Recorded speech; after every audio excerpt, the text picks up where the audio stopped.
nephrology consultant, transplant physician, Yashoda Hospital, Siddharth. మా దగ్గర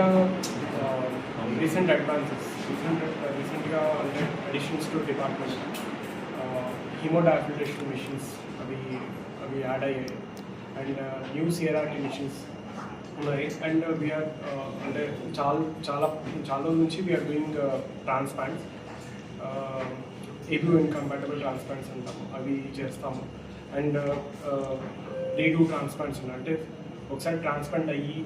fail అయ్యి మళ్ళీ సెకండ్ టైం ట్రాన్స్ప్లాంట్ రావడము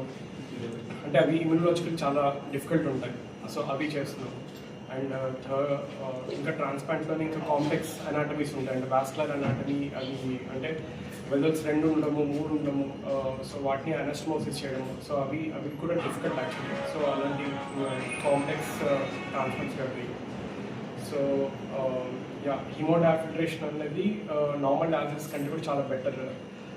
దాంట్లో అంటే కన్వెక్షన్ ప్రిన్సిపల్ అని ఉంటుంది సో దాని మూలాన ఎఫెక్టివ్ డయాలసిస్ ఇవ్వగలము సో అది ఉంటుంది అండ్ సిఆర్ఆర్టీ అంటే అది ఎవరికైతే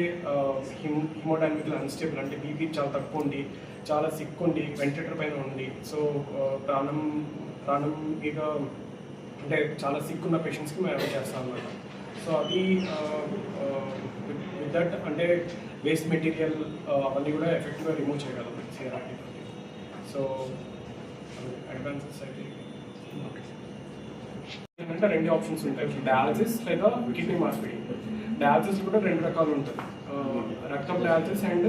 పెరిటోన్ డయాలసిస్ అంటారు సో అది పెరిటోన్ డయాలసిస్ అంటే ఇంట్లో చేసుకోవచ్చు రక్తం డయాలసిస్ అంటే హాస్పిటల్కి వెళ్ళాలి రక్తం తీసి శుద్ధి చేసి మళ్ళీ పేషెంట్కి ఎక్కిస్తారు సో ఇది అయితే డయాలసిస్ లేదా ట్రాన్స్ప్లాంట్ ఇదే సో ట్రాన్స్ప్లాంట్ డయాలసిస్తో పోలిస్తే చాలా బెటర్ ఎందుకంటే డయాలసిస్లో అంత ఆయువు ఉండదు చాలా ప్రాబ్లమ్స్ ఉంటాయి కానీ రాను ఏంటంటే వాళ్ళ ఆరోగ్యం క్షీణిస్తుంది గుండె వీక్ అయిపోతుంటుంది సో మజిల్స్ అన్నీ వీక్ అయిపోతాయి బొక్కలు ఇరుగుతాయి సో అట్లా సో దానివల్ల అంటే పేషెంట్ క్వాలిటీ ఆఫ్ లైఫ్ చాలా పడిపోతుంది అండ్ ఆయువు కూడా చాలా తగ్గుతుంది డయాలసిస్ వల్ల సో దానికి ప్రత్యామ్నాయం ఈజ్ ట్రాన్స్ప్లాంట్లో ఏంటంటే ఒక కిడ్నీకి మనం ఇంకో కిడ్నీ రీప్లేస్ చేస్తున్నాం సో టోటల్ కిడ్నీ ఫంక్షన్ అది టేకప్ చేస్తుంది సో అట్లా అది ఖరాబ్ కాకుండా అంటే అది చెప్పడం అది డిఫికల్ట్ ఏంటంటే ఎవరికైతే ప్రాబ్లమ్స్ ఉంటాయో వాళ్ళు చాలా జాగ్రత్తలు తీసుకోవాలి ఎవరికైతే డయాబెటీస్ ఉంటుందో ఎవరికైతే హైపర్ టెన్షన్ ఉంటుందో ఒబేసిటీ ఉంటుందో అండ్ ఇంట్లో ఎవరికైతే కిడ్నీ ప్రాబ్లమ్స్ ఉంటాయో family history of kidney disease అంటారు సో అలాంటి వాళ్ళు డాక్టర్ని తరచుగా సంప్రదించాలి అండ్ తరచుగా వాళ్ళు కిడ్నీ టెస్ట్లు చేయించుకోవాలి సో ఒకసారి కిడ్నీ ఎఫెక్ట్ అయింది అంటే ఇంకా అది లైఫ్ లాంగ్ డిజీజ్ అవి క్రానిక్ డిజీజ్ అనమాట అండ్ అక్యూట్ డిజీజ్ అంటారు అంటే చురుకైన సమస్యలు అవి రాకుండా చూసుకోవాలి ఇన్ఫెక్షన్స్ నుంచి ప్రొటెక్ట్ చేసుకోవాలి అండ్ ఏమంటారు అన్నెసరీ మెడిసిన్స్ పెయిన్ కిల్లర్స్ అవి వాడకూడదు అండ్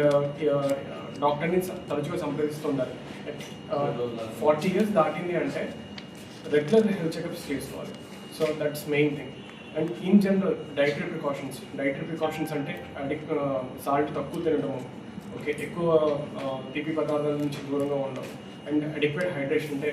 సరైన మోతాదులో వాటర్ తీసుకోవడం ఇవన్నీ జాగ్రత్తలు తీసుకోవాలి అండ్ ఎస్పెషల్లీ ఇప్పుడున్న సమ్మర్ సీజన్లో అంటే ఓవర్ హీట్ సో బయట అసలు తిరగకూడదు అవసరమైతేనే వెళ్ళాలి ఓకే అండ్ శరీరం నుంచి అంటే ఎక్కువ డీహైడ్రేషన్ అవుతుంది so you have to drink more water so అట్లాంటి జాగ్రత్తలు తీసుకోవాలి